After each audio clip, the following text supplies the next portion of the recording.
Magandang gabi po sa inyong lahat at malugod na pagtanggap sa St. Joseph Parish Gagalangin sa ika-6 at kalahati ng gabing banal na misa na may liturhya ngayong kapistahan ni San Lorenzo, Diakono at Martir.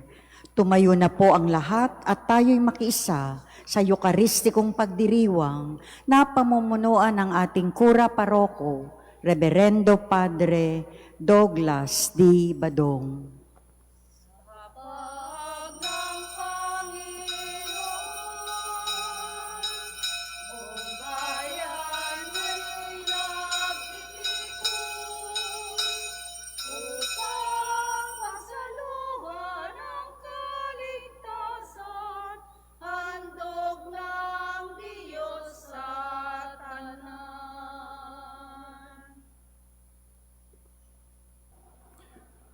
Sa ngalan ng Ama at ng Anak at ng Espiritu Santo.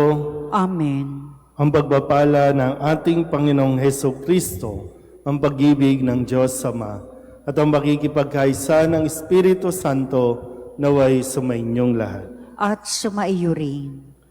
Mga kapatid, aminin natin ang ating mga kasalanan upang tayo'y maging marapat gumanap sa banal na pagdiriwang. Inaamin ko sa makapangyarihang Diyos at sa inyo mga kapatid na lubha akong nagkasala sa isip, sa salita at sa gawa at sa aking pagkukulang. Kaya isinasamo ko sa mahal na Birheng Maria, sa lahat ng mga anghel at mga banal, at sa inyo mga kapatid na ako'y panalangin sa Panginoong ating Diyos. Kaawaan tayo ng makapangyarihang Diyos, patawarin tayo sa ating mga kasalanan at patnubayan tayo sa buhay na walang hanggan. Amen. Panginoon, kaawaan mo kami.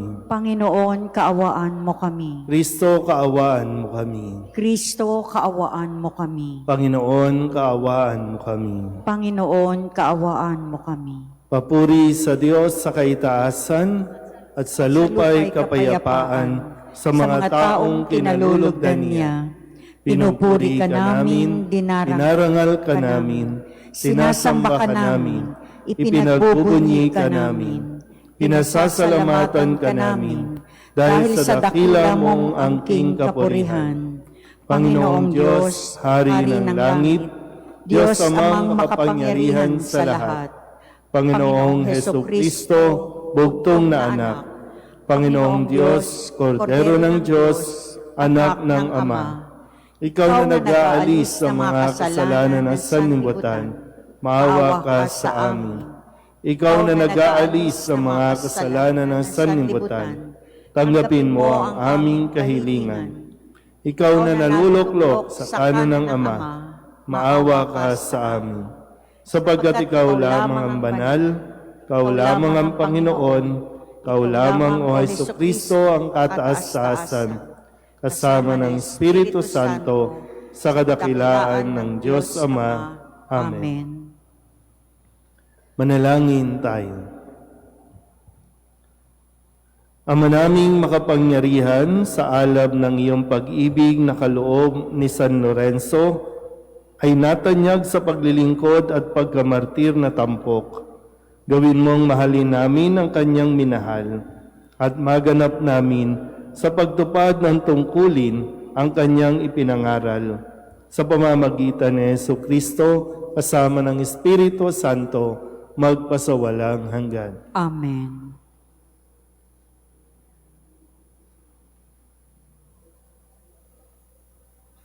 Pagbasa mula sa ikalawang sulat ni Apostol San Pablo sa mga taga-Korinto. Mga kapatid, ang naghahasik ng kakaunti ay mag-aani ng kakaunti, at ang naghahasik naman ng marami ay mag-aani ng marami. Ang bawat isa'y dapat magbigay ayon sa sariling pasya, maluwag sa loob at di napipilitan lamang, sapagkat ang ibig ng Diyos ay kusang pagkakaloob.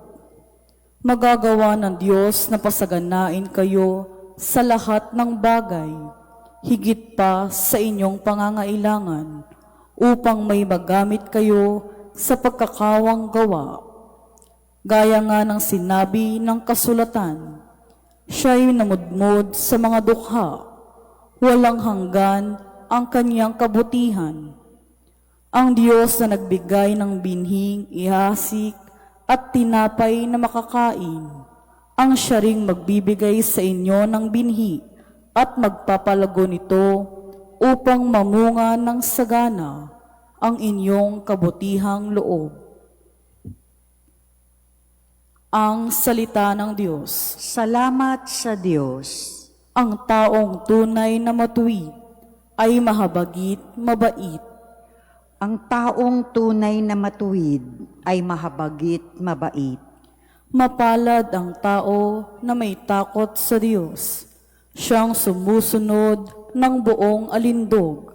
Ang kanyang lipid magiging dakila, pati mga angkan ay pinagpapala. Ang taong tunay na matuwid ay mahabagit, mabait. Ang mapagpautang nagiging mapalad, kung sa hanap buhay siya'y laging tapat. Hindi mabibigo ang taong matuwid, di malilimutan kahit isang saglit. Ang taong tunay na matuwid ay mahabagit, mabait. Anumang balita'y hindi siya takot, matatag ang puso't may tiwala sa Diyos. Wala siyang takot, hindi nangangamba, alam na babagsak ang kaaway niya. Ang taong tunay na matuwid ay mahabagit, mabait. Mabait na lubha, lalo sa mahirap. Ang pagiging matuwid ay di nagwawakas. Buong karangalan siyang itataas. Ang taong tunay na matuwid ay mahabagit, mabait.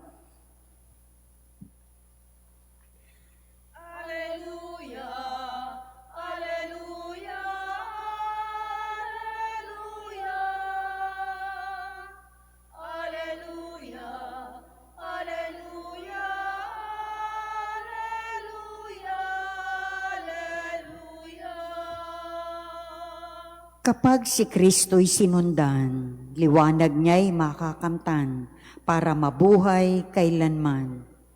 Alleluia, Alleluia, Alleluia,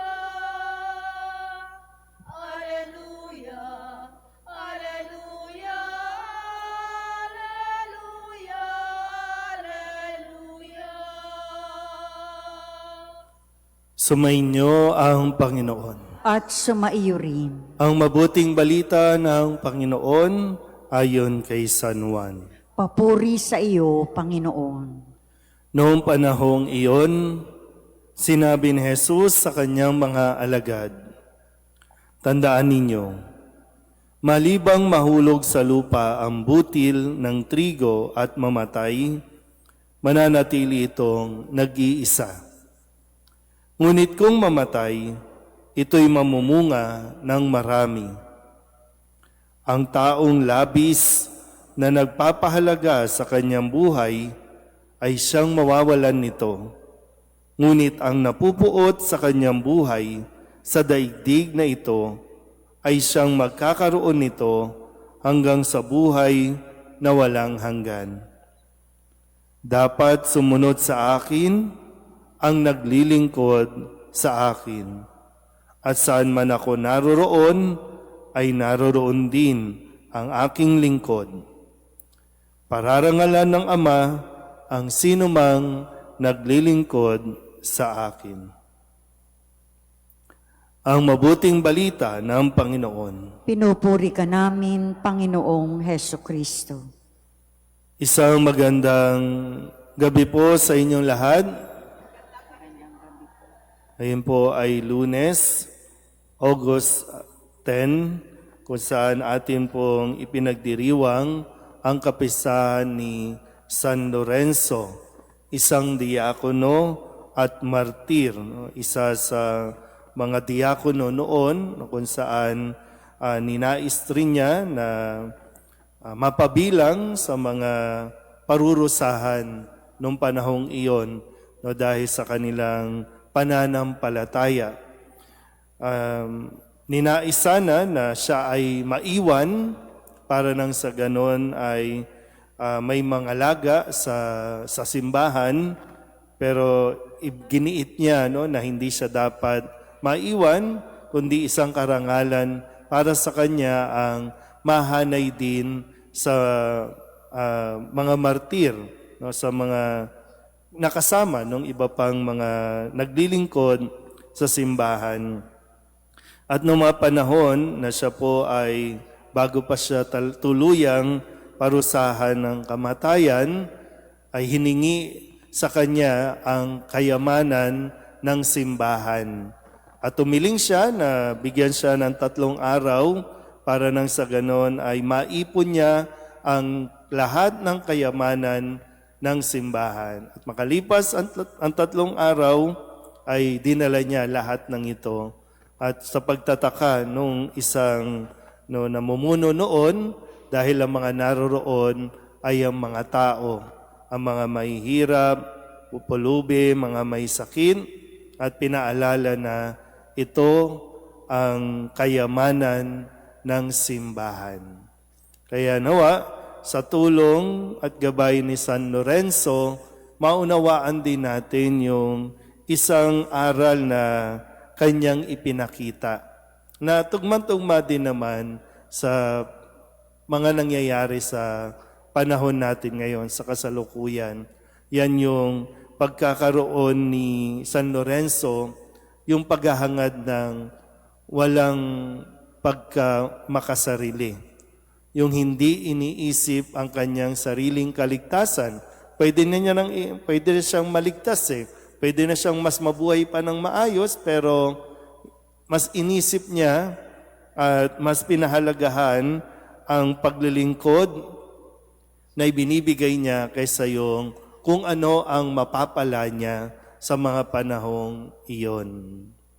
Pakisabi nga sa katabi, huwag kang makasarili. Pero minsan hindi natin napapansin, kadalasan ito yung nagiging yung motivation natin. Hindi man natin gusto maging makasarili, pero kadalasan inuuna natin lagi ang ating mga sarili. Nitong mga nakalipas ay binibigyan diin na dapat merong kang panahon para sa sarili. Kasi nga, para mas makapagbigay ka sa iyong kapwa, sa iyong pamilya, sa lipunan. So, dapat alam natin yung tamang konteksto nito. Pero yun nga, sinasabi sa atin, ang sino mang gustong maglingkod sa Panginoon, ang sino mang gustong sumunod sa Panginoon, ay limutin ang ukol sa kanyang sarili. Hindi tayo motivated dapat ng kung ano ang matatanggap ko, kung ano ang makukuha ko. So, hindi dapat ganon ang motivation natin. Kaya ngayon, tingnan niyo po, sa nakalipas na mga araw, at ngayon kapag nagbubuklat tayo o nagbubukas tayo ng mga social media, balita, medyo maswerte pa tayo dito, hindi pa tayo nakakaranas ng pagbaha. Pero ganun na naman, maraming tao ang nasalanta ng baha. Maraming lugar ang hanggang ngayon ay may tubig pa rin. Sa pagninilay ko po, kanina, sabi ko, talaga bang, minsan kasi sinasabi nila, isa sa katangian daw natin mga Pilipino ay pagiging resilient. Na kahit bahain ka, babangon at babangon yan. Kahit lumubog na ang bahay, sige lang.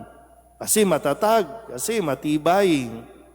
Pero sabi ko, talaga bang, yun ba talaga na sinasabi din ng iba na, sanay na ako dyan eh.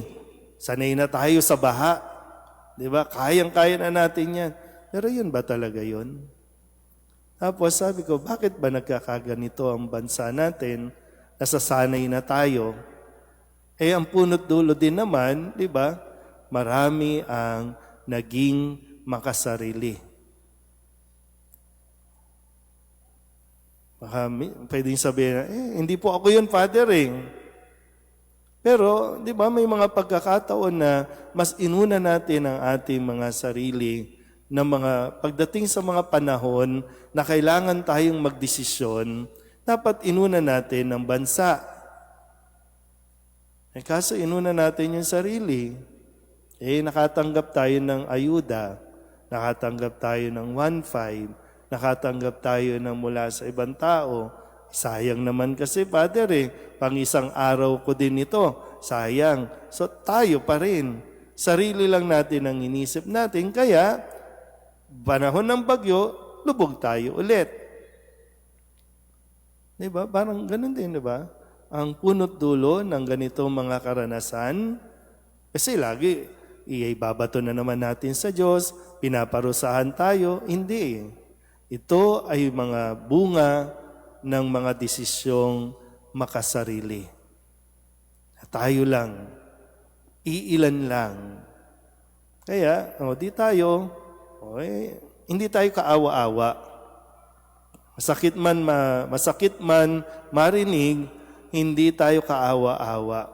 Katanga-tanga tayo. Bunga ito ng ating mga katangahan.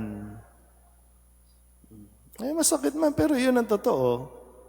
Pero uulit-ulitin lang natin itong karanasang ito hanggat hindi tayo natututo na unahin ang kapakanan ng higit na nakakarami kaysa ang sarili natin. Kaya nga sabi po, maganda yung sa unang pagbasa, di ba yung ang naghasik ng kaunti, mag-aani ng kakaunti. Ang naghahasik ng marami ay mag-aani ng marami. So gaano nga ba talaga yung pagbibigay natin? So deserve natin kung ano ang natatanggap natin. Kaya nga yung paanyaya din, magbigay ang bawat isa ng maluwag sa kanilang kalooban at hindi napipilitan lamang. Kasi kapag inuna natin yung paano ako, sarili ko, magiging madamot tayo. At kapag maraming madamot, ay marami tayong problemang mararanasan. So nasaan nga tayo dyan? Maganda kasi na mapagnilayan din natin mabuti na hindi natin ginagawa. Akala natin na yung ginagawa natin ay pagbibigay ng sarili. Talaga ba? O kaya tayo nagbibigay kasi gusto nating may inaasahan tayo. So sarili pa rin talaga natin. Minsan sa mga social media, marami ang nagbibigay ng tulong dahil may camera. So, kasi mas malaking kinikita dahil may camera. So yun ba talaga ang ating purpose? So sana po sa paalala sa atin ngayon, sikapin natin na kung sakali man na nagiging makasarili tayo, hilingin natin sa Diyos. Sa tulong din ni San Lorenzo na makayanan natin huwag maging makasarili. Amen?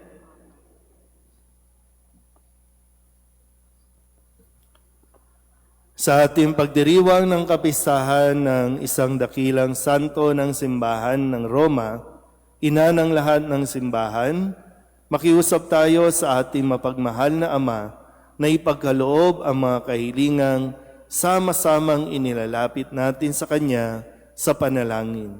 Ang ating itutugon, Panginoon, dinggin mo ang aming panalangin. Panginoon, dinggin mo ang aming panalangin. Ang mga diakono ng simbahan naway maging masigasig sa pangangaral ng Ebanghelyo sa salita at halimbawa. Manalangin tayo sa Panginoon. Panginoon, dinggin mo ang aming panalangin. Magkaroon nawa ng sapat na katolikong voluntaryong maglilingkod para sa mga mahihirap ng pamayanan at bansa. Manalangin tayo sa Panginoon. Panginoon, dinggin mo ang aming panalangin. Ang ating mga dukha naway pahalagahan at pangalagaan natin bilang mga tunay na yaman ng simbahan. Manalangin tayo sa Panginoon. Panginoon, dinggin mo ang aming panalangin. Tayo naway magkaroon ng tibay ng loob sa mga panahong nasasakta ng ating katawan. Manalangin tayo sa Panginoon Panginoon, dinggin mo ang aming panalangin. upang mamayani ang kapayapaan sa gitnang silangan at sa buong mundo at ipagadya nawa ang sangkatauhan sa karahasan, kasakiman at pang-aabuso na kapangyarihan na nagdudulot ng paghihirap at kamatayan sa marami. Manalangin tayo sa Panginoon Panginoon, dinggin mo ang aming panalangin. upang ang lahat ng mga nagdurusa dahil sa kalupitan ng digmaan ay daglian ng makaranas ng kapayapaan at mabuhay ng may kapanatagan at kalayaan. Manalangin tayo sa Panginoon. Panginoon, dinggin mo ang aming panalangin. Ang mga yumaong mahal natin sa buhay, naway makapasok sa ipinangakong kahariang walang hanggan. Manalangin tayo sa Panginoon. Panginoon, dinggin mo ang aming panalangin. Ang lahat ng ito ay iniiling namin sa ngalan ni Kristo, ang aming Panginoon. Amen. Kunin at tanggapin ang alay na ito, mga biyayang nagmula sa pagpapala mo. Tanda ng bawat puso, pagkat inibig mo. Ngayon'y nananalig, nagmamahal sa'yo.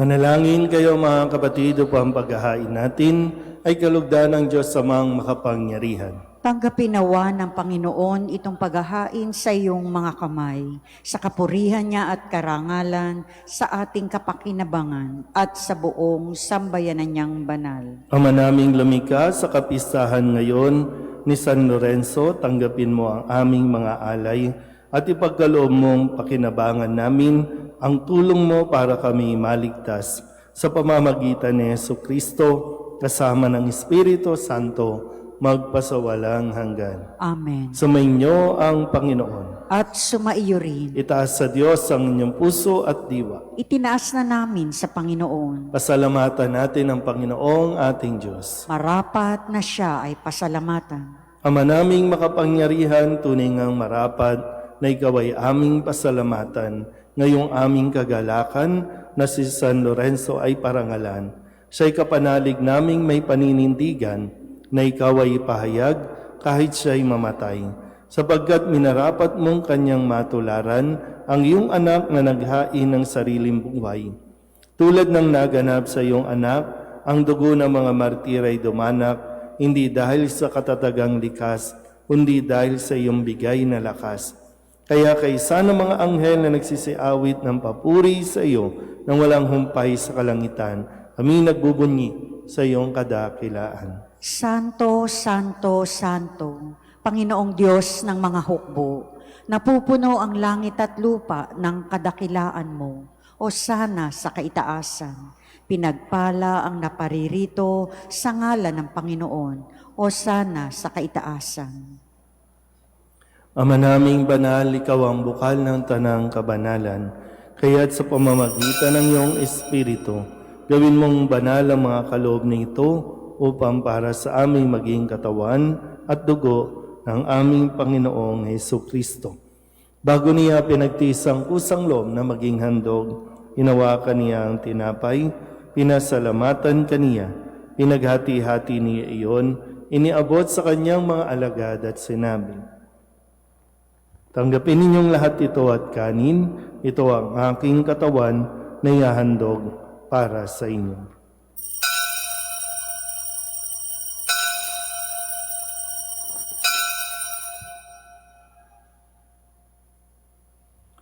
Gayun din naman nang matapos ang hapunan, hinawakan niya ang kalis, muli kaniyang pinasalamatan. Iniabot niya ang kalis sa kanyang mga alagad at sinabi, "Tanggapin ninyong lahat ito at inumin. Ito ang kalis ng aking dugo, ng bago at walang gantipan. Ang aking dugo na ibubuhos para sa inyo at para sa lahat sa ikapagpapatawad ng mga kasalanan. Gawin ninyo ito sa pag-alaala sa akin."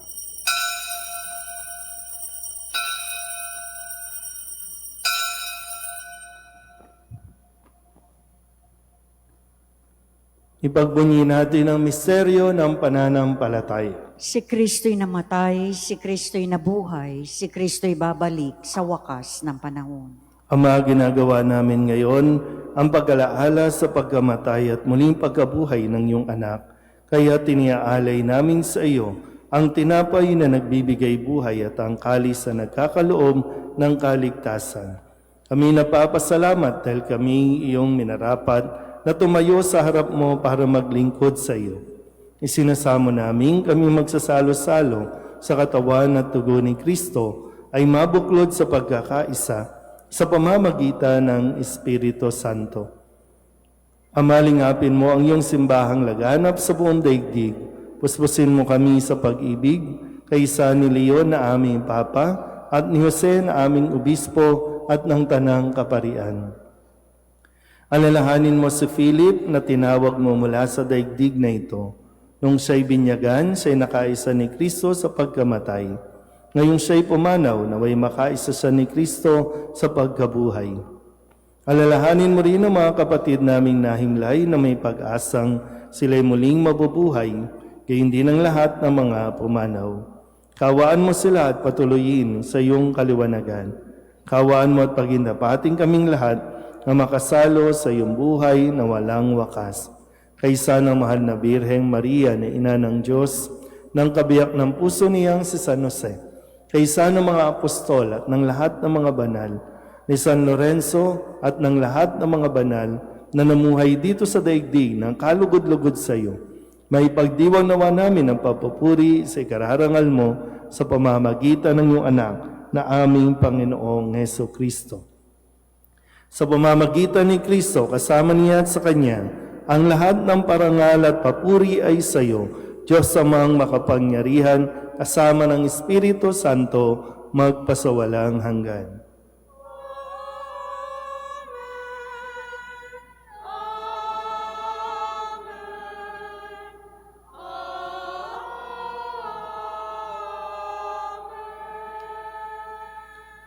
Sa tagubili naman nakagagaling na utos at turo ni Jesus sa Panginoon natin at Diyos, ipahayag natin ang lakas loob.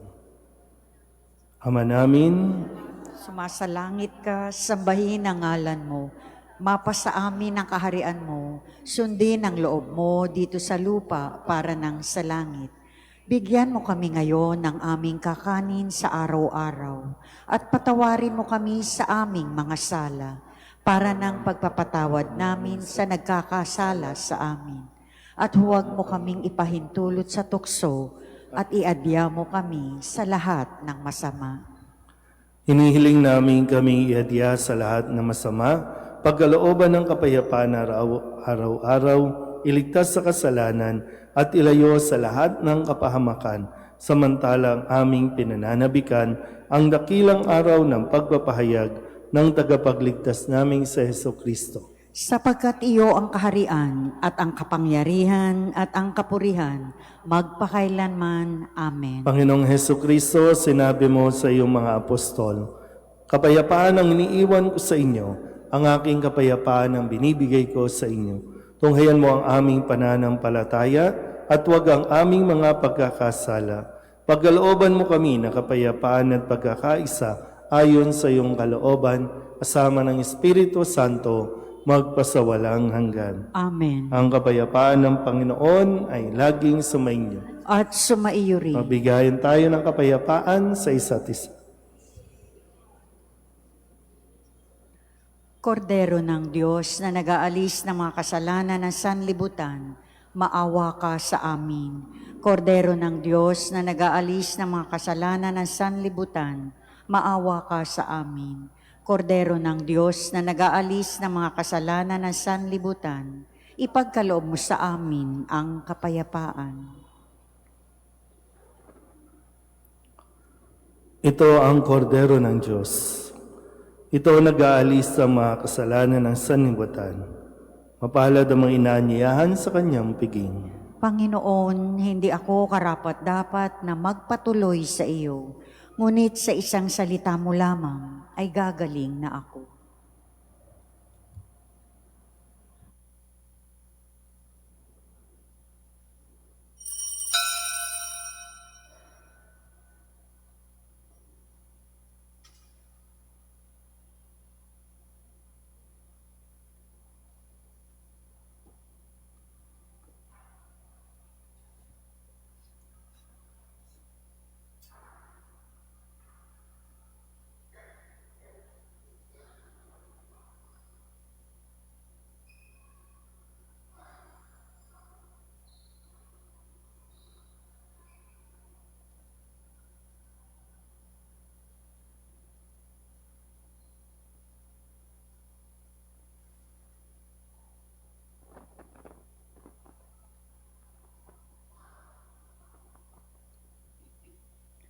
Magsiluhod po ang lahat.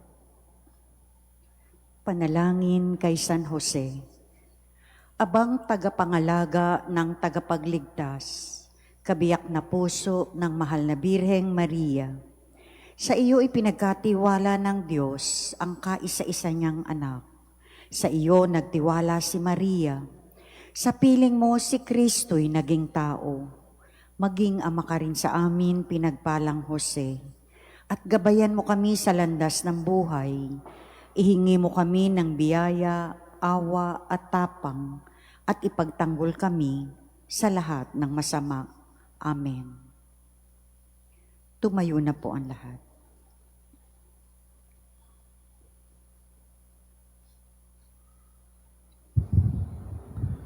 Manalangin tayo. Ama naming mapagmahal, inihiling naming mga nakinabang sa kapistahan ni San Lorenzo na makapagdulot nawa kami ng paglilingkod na inaasahan mo at makadama ng karagdagang kagalingang buhat sa iyo sa pamamagitan ni Jesucristo kasama ng Espiritu Santo magpasawalang hanggan. Amen. Muli po sa karanasan natin at sa lalo tigit ng mga kababayan natin, mga nilubog na naman ng baha, nawa ay wag lang maging resilient, no? Kundi matuto naman tayo, mas maging matalino naman tayo sa mga desisyon na atin pong ginagawa. Kasi yung resilient, hindi niyan maibabalik yung mga naipundar ninyo, no? Nawala na, tapos na. Of course, babangon at babangon, pero ang pagbangon ay baliwala kung wala tayong natututunan.